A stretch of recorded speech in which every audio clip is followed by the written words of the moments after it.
Hello everyone, welcome back to my channel, JRC Restoration, Decor and Designs, and my name is Phyllis. In today's video, I will be sharing 4 DIYs. The first one is updating the chandelier in my bedroom using plastic bowls from the Dollar Tree. And then I will be giving 2 vases that I've already had on hand a vintage look. And then the last one, creating my own pleated lampshade using a window blinds. If you'd like to see how these come together, then just keep watching, and I want to thank you all for stopping by. What you're looking at are the plastic Dollar Tree bowls that has a scallop edge and also a vintage look. And the inspiration that I got to use these bowls is this upcoming video clip that I took from a show that I watched on TV. I love the gunmetal mercury glass look, and I could do that to these, but I just left them clear, and I love the way they look on my chandelier. This is the look of my ceiling with the boob light until I changed it out with this lampshade, not lampshade, but chandelier that was gifted to me in 2023. I have the 8-arm, but it also comes in the 16-arm. So if you'd like to see how this comes together, then just keep watching. So some of you all might be familiar with these bowls, plastic bowls from the Dollar Tree. They have a Victorian scalloped edge, and they're plastic. But I'm just adding a little bit of bling, not a whole lot. But because these are lightweight, they won't weigh on the chandelier. And if you see that circle right there in the middle, this little dot, and then this circle here, well, I use my hot gun to poke a hole, and then I use my hot knife to cut out the bigger hole. And this is what I'm doing. I am putting the bowl on there, and what I like about it, there's no weight. So you know me, I just love my bling. I'm not as blingy as I used to be, but I just wanted to update this. And this is magnetic, so I have some to go on these pieces that are hanging down.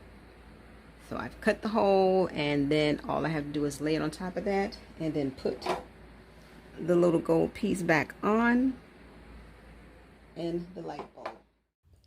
And I love the way this turned out.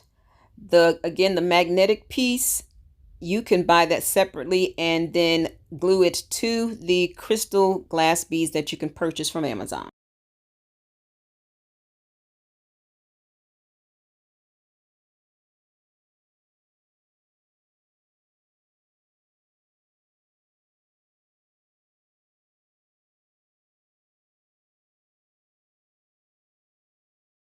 Now coming up right here is this amber colored glass vase that I thrifted years ago.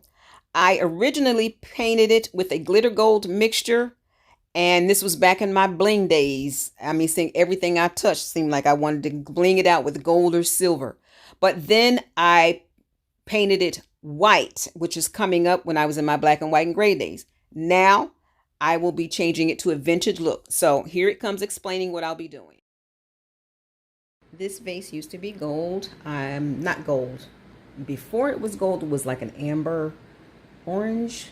And then I did, when I did my video of the power of paint, I did the gold glitter.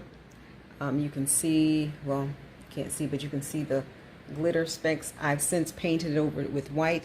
Now I'm going to give it the concrete color look with the mixtures of the brown, this nutmeg brown. I'm going to put some black in it, this granite gray, and dark gray. And I see a lot of these on Pinterest, and I see a lot of people on YouTube do this as well. So, and then I have this sea sponge, I think that's what they call it, to kind of help give that textured look. It already has a texture on it, but I'm just going to use this sponge to do that. So here I am just putting on my gloves. You can tell these are my painting gloves, but I'm getting the sea sponge and just dabbing on this nutmeg brown, which looked like it gave it a terracotta look, and I am not a fan of terracotta. I'll be saying that coming up, but I'm just dabbing on and just alternating the colors, the brown, the black, and the 2 shades of gray until I get that vintage look. And I'll be also doing another vase after this one with the same technique. Okay, so here is One coat of the brown on here is kind of giving off a reddish clay look, but it's just the nutmeg brown on top of that, and you can still see the glitter coming through it. I don't know that I will cover that completely, but it's okay.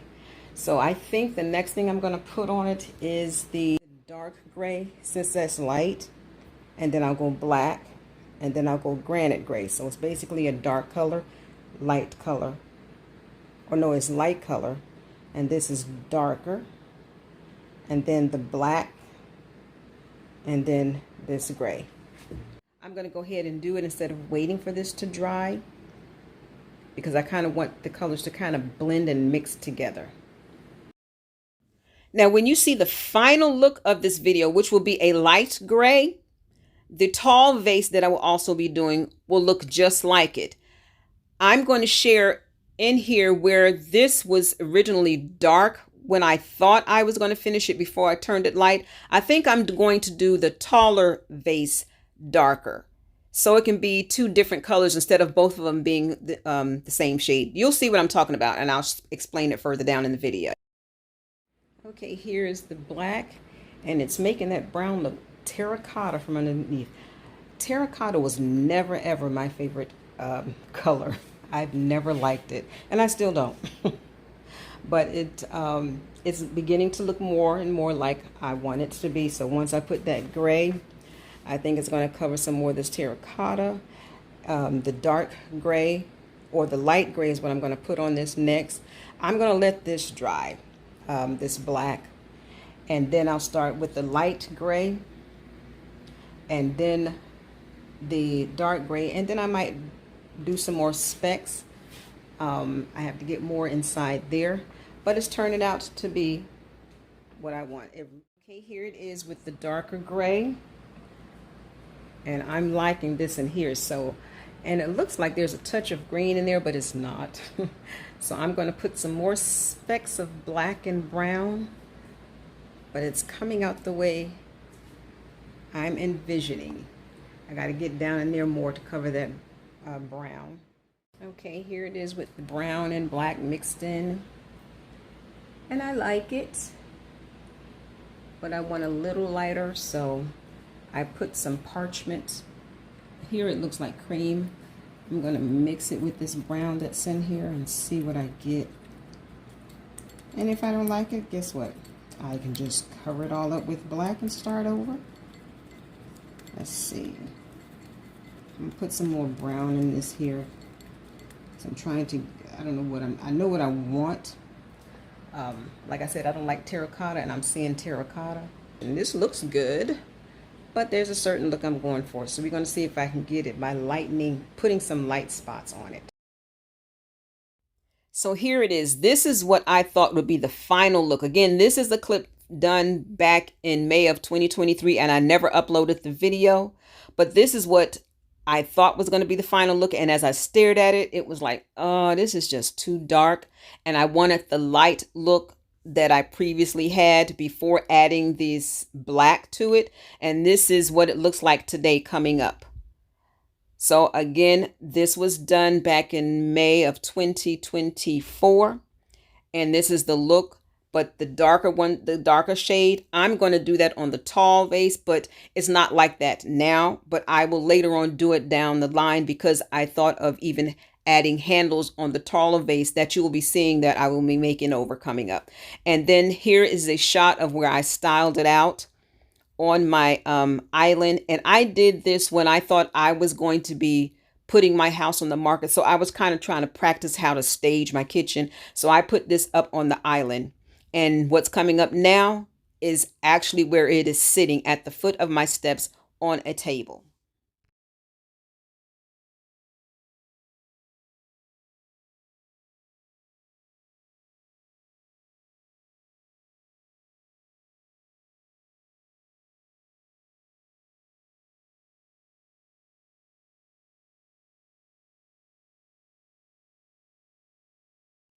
Again, I like this, and it will be staying like this. And the one that's coming up now that I'll be doing, it will look so close to this that I want to give it a different look, but that'll be in a separate video because I'll be wanting to add arms.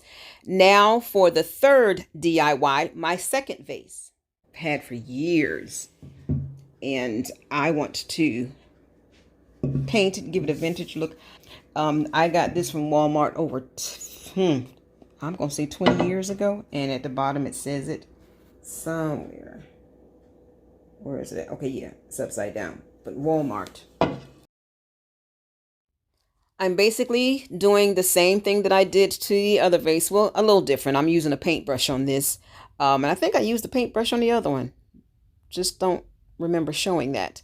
But I'm just painting it black and then just going to do the same steps. Just alternating the colors using the same exact color paint that I used on the other one. That's why it looks so similar.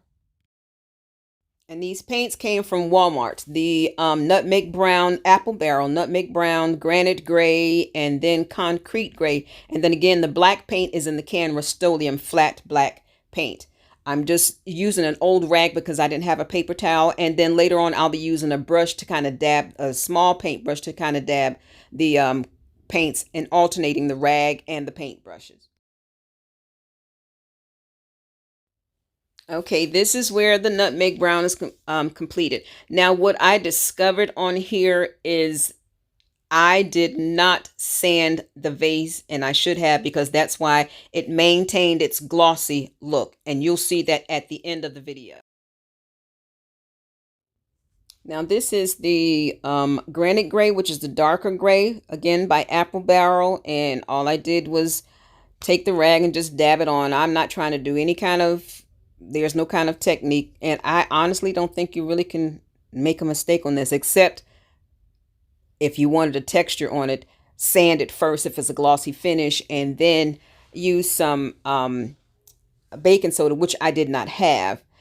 Also, I'm now getting ready to use the lighter gray, which I think, not elephant gray, I can't remember what it is. And then this is some white paint that I got from the Dollar Tree. I dabbed that on as well, a little bit at a time. And here is the lighter shade of gray that I'm going in using this paintbrush to just dab it on. So basically, I'm just alternating the paintbrush and the rag to try to give it a textured look, which I couldn't get a textured look because it had the high gloss and I didn't have any baking soda. So when I come back to put arms on these or handles, I will do that.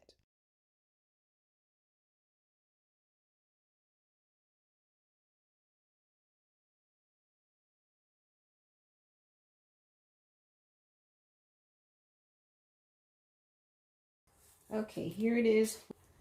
And it's looking kind of ashy, but it's also looking kind of aged, which is what I'm going for now. So I'm just going to keep alternating.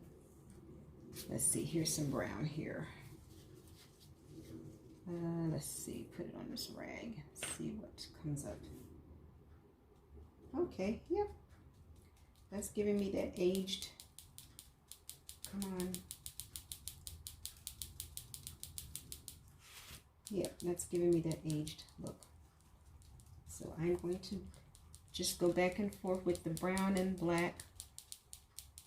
And I'm doing this because it's also like peeling off the paint, which I'm liking. See how that right there is?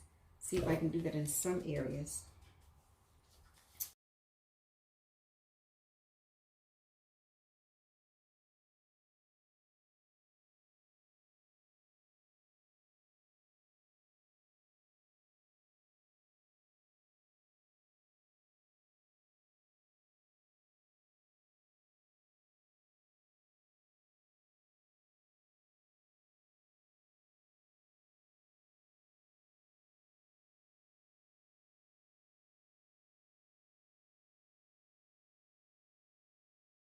Okay, here it is.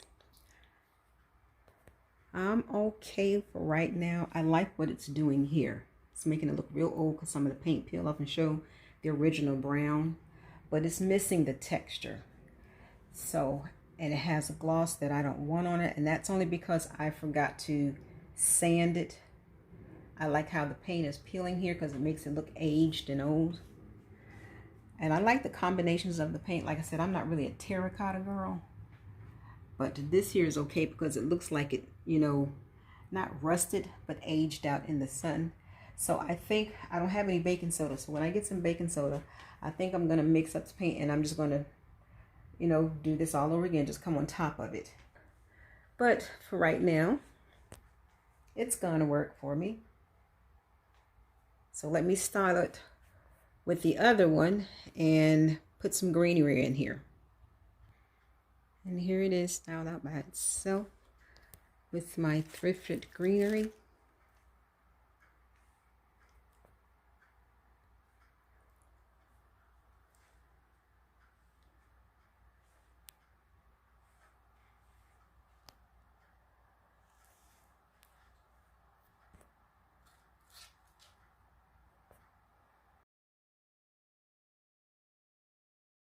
And here it is with the first DIY that I did a year ago. And then this little one down here are two Dollar Tree bowls where I cut a hole out of one. This is the one that I thought I was going to end up throwing away because those bowls, those little bowls was actually used for putting paint in and just painting.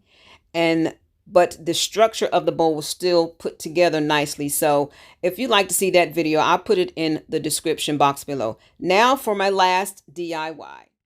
Okay, coming up is my final DIY, my pleated lampshade, which is also trending. This I found on Pinterest. These are not really expensive, depending on the size. Let me put it like that, depending on the size of the lamp and the shade. But this also linked me to Amazon, and you can find them on Amazon already created the way that I'm going to make them. And I found a young lady on YouTube who created it, and I will leave her video in the description box below. So here we go for my pleated lampshade. Here's another DIY, quick and simple DIY. Wanted to make my own pleated shade. You can actually do this by, I found a video and I'll put a clip across the screen of a young lady that did this. And if you remember, if you were in school back in the day in my age, when I was in school, we used to make our own, we call them Chinese fans, where you would just keep folding it back, accordion fans, and you make it look like a fan. That the concept is the same way of getting that look. Well, what this is actually cut from, and you can say this part goes up, and this is the peel and stick part that would go to the ceiling. This is part of pleated shade that I ordered from Amazon, and this is the pull part. I cut that off because I didn't need it. It came off of this end. You can see how the edges. Well, you can make your own pleated shades and skip the step of folding it because it's already folded completely, and it already has the end where you peel and stick, and they're inexpensive. You can actually go to Home Depot and get these shades too, and you can get them in different colors. I'm using black. I prefer off-white, but I'm going to go ahead with using this. And the other thing that the young lady I watched had was a hole punch, because you have to punch one end. So when you do that, she used a notebook ring. I didn't have a notebook ring. I got one somewhere, or a few, and I just don't know where they are. When you glue this into it, as you can see in the clip that I'm putting here, you just fold it and then pull it up, and it drops like an accordion shade. So I'm going to go ahead and do that.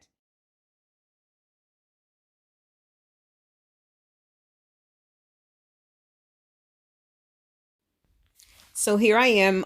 Again, it's already folded because this was a pleated blind, and I'm doing the steps exactly as she explained it on her video. Again, I will leave her video linked in the description box below.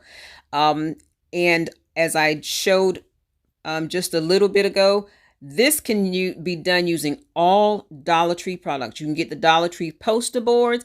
The Dollar Tree sells the hole punch because this is an item used for, I guess, back to school supplies. And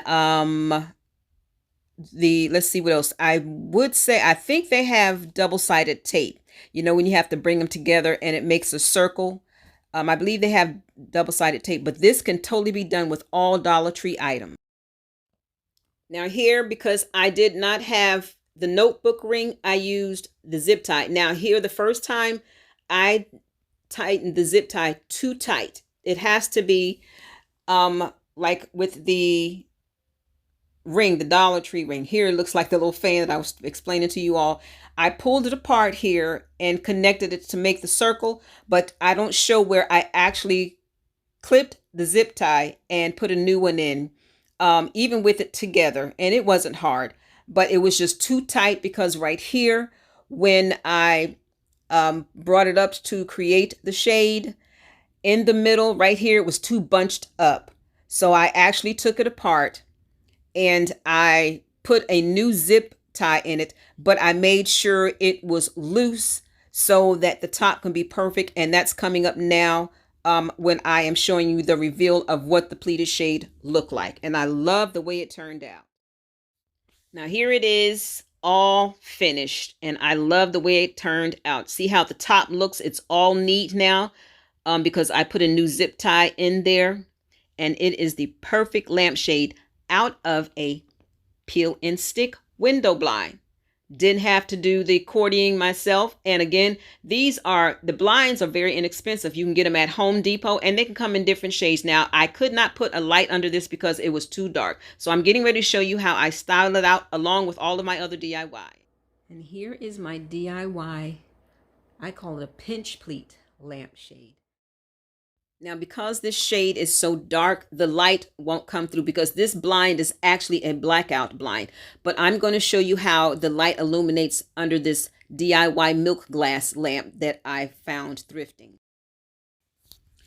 Isn't that pretty? I turned off the light so you can see how the light illuminates from under the lamp. Because I took it apart, it left a hole in the bottom of the lamp. And I was able to put one of those USB rechargeable light bulbs up under that and sit the lamp on top so the light can illuminate. Again, it won't come through the shade because the shade is a blackout and it's too dark for any light to illuminate under there. So here's a final look of all of my DIYs, how I updated my bedroom chandelier using the Dollar Tree plastic bowls. I really like how this came out, and also the glass bead garland that you can get from Amazon, along with the little magnets to put on the end. But I love how I updated this. I may add some more beads on later, but for right now, this modest look is good enough. And then here again, the vintage vase. This is the little one, and again, I did this one a year ago, and it sits right here at the bottom of my step. The large one looks just like this, but I'm going to come back later and give it that darker look because I also want to add some handles to that. I'm going to buy and purchase some air dried clay. So if you liked all of these DIYs that I created from things that I already had on hand and using some Dollar Tree things and things that can be totally used and created using all Dollar Tree items, then give this a thumbs up. And if you're new to my channel, thank you for visiting and stopping by. Please give it a thumbs up, and if you like it, subscribe. And for my faithful subscribers and viewers, thank you so much for your viewing faithful support. And I want to thank you all for stopping by.